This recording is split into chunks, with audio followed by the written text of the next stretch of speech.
ನಮಸ್ಕಾರ ಸ್ನೇಹಿತರೆ. ಜನವರಿ 2ರಂದು ಫಿನಾಲೆಯ ಟಿಕೆಟ್‌ಗಾಗಿ ಮನೆಯಲ್ಲಿ ಕಾರ್ ಟಾಸ್ಕ್ ನಡೆಸಲಾಗಿದೆ.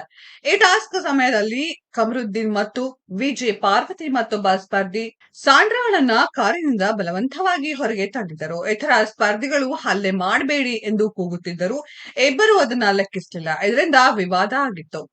ತಮಿಳು ಬಿಗ್ ಬಾಸ್ ಸೀಸನ್ 9 ಸಾಕಷ್ಟು ಚರ್ಚೆ ಆಗ್ತಿದೆ. ಜನಪ್ರಿಯ ನಾಯಕ ವಿಜಯ್ ಸೇತುಪತಿ ಈ ಶೋ ನಡೆಸಿಕೊಡ್ತಿದ್ದಾರೆ. ಅವರು ಪಾರ್ವತಿ ಮತ್ತು ಕಮರುದ್ದೀನ್ ಹೆಸರಿನ ಇಬ್ಬರು ಸ್ಪರ್ಧಿಗಳಿಗೆ ರೆಡ್ ಕಾರ್ಡ್ ತೋರಿಸಿದ್ದಾರೆ. ಆರಂಭದಿಂದಲೂ ಇಬ್ಬರ ನಡವಳಿಕೆ ಮತ್ತು ಶೈಲಿ ಸರಿಯಾಗಿಲ್ಲ ಎಂಬ ಟೀಕೆ ಇದೆ. ವಿಜಯ್ ಸೇತುಪತಿ ಇಲ್ಲಿವರೆಗೆ ಇಬ್ಬರಿಗೆ ಅನೇಕ ಬಾರಿ ಎಚ್ಚರಿಕೆಯನ್ನ ಸಹ ನೀಡಿದ್ರು. ಆದ್ರೆ ಇಬ್ಬರಲ್ಲಿ ಯಾವುದೇ ಬದಲಾವಣೆ ಆಗಿಲ್ಲ. ಈಗ ಇವರು ಎಲಿಮಿನೇಟ್ ಆಗಿದ್ದಾರೆ. ಜನವರಿ 2ರಂದು ಫಿನಾಲೆಯ ಟಿಕೆಟ್‌ಗಾಗಿ ಮನೆಯಲ್ಲಿ ಕಾರ್ ಟಾಸ್ ನಡೆಸಲಾಯಿತು. ಈ ಟಾಸ್ಕ್ ಸಮಯದಲ್ಲಿ ಕಮರುದ್ದೀನ್ ಮತ್ತು ವಿಜೆ ಪಾರ್ವತಿ ಮತ್ತೊಬ್ಬ ಸ್ಪರ್ಧಿ ಸಾಂಡ್ರಾಳನ್ನ ಕಾರಿನಿಂದ ಬಲವಂತವಾಗಿ ಹೊರಗೆ ತಳ್ಳಿದರು. ಇತರ ಸ್ಪರ್ಧಿಗಳು ಹಲ್ಲೆ ಮಾಡಬೇಡಿ ಎಂದು ಕೂಗ್ತಿದ್ರು.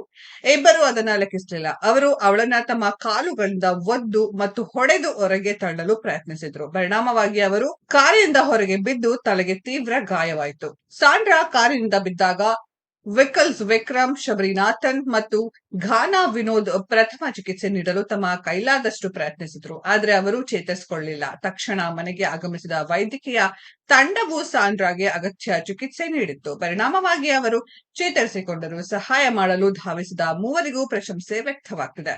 ಇದಕ್ಕೆ ಸಂಬಂಧಿಸಿದ ವಿಡಿಯೋವೊಂದನ್ನು ಹಂಚಿಕೊಂಡು ಕೋಪ ಹೊರಹಾಕಿದ್ದರು. ಈ ಇಬ್ಬರಿಂದಾಗಿ ಇತರ ಸ್ಪರ್ಧಿಗಳ ಜೀವ ಅಪಾಯದಲ್ಲಿದೆ ಎಂದು ಅನೇಕರು ಹೇಳ್ತಿದ್ರು. ಅವರ ವಿರುದ್ಧ ಕಠಿಣ ಕ್ರಮ ಕೈಗೊಳ್ಳಬೇಕೆಂದು ಅವರು ಒತ್ತಾಯಿಸುತ್ತಿದ್ದಾರೆ. ನಿರೂಪಕ ವಿಜಯ್ ಸೇತುಪತಿ ಇಬ್ಬರ ಮೇಲೆ ಕೋಪಗೊಂಡಿದ್ದಾರೆ. ಕಾರ್ ಟಾಸ್ಕ್ನಲ್ಲಿ ಅನುಚಿತವಾಗಿ ವರ್ತಿಸಿದ ಕಮರುದ್ದೀನ್ ಮತ್ತು ಪಾರ್ವತಿ ಇಬ್ಬರಿಗೂ ರೆಡ್ ಕಾರ್ಡ್ ನೀಡಿದರು. ಅಲ್ಲಿದ್ದ ಪ್ರೇಕ್ಷಕರು ಸಂತೋಷದಿಂದ ಕುಣಿದಾಡಿದರು. ಸ್ನೇಹಿತರೆ, ಯಾರೆಲ್ಲ ತಮಿಳ್ ಬಿಗ್ ಬಾಸ್ ನ ಫಾಲೋ ಮಾಡ್ತಾ ಇದ್ದೀರಾ ಅನ್ನೋದ್ರ ಬಗ್ಗೆ ಕಮೆಂಟ್ ಬಾಕ್ಸ್ ಅಲ್ಲಿ ಕಮೆಂಟ್ ಮಾಡಿ. ಈ ವಿಡಿಯೋ ಇಷ್ಟ ಆಗಿದ್ರೆ ಲೈಕ್ ಮಾಡಿ, ಶೇರ್ ಮಾಡಿ, ಚಾನೆಲ್ ನ ಸಬ್ಸ್ಕ್ರೈಬ್ ಮಾಡಿ, ಪಕ್ಕದಲ್ಲಿ ಇರೋ ಬೆಲ್ ಐಕಾನ್ ನ ಹಿಟ್ ಮಾಡಿ. ಮುಂದಿನ ವಿಡಿಯೋದಲ್ಲಿ ಭೇಟಿಯಾಗೋಣ. ಧನ್ಯವಾದಗಳು.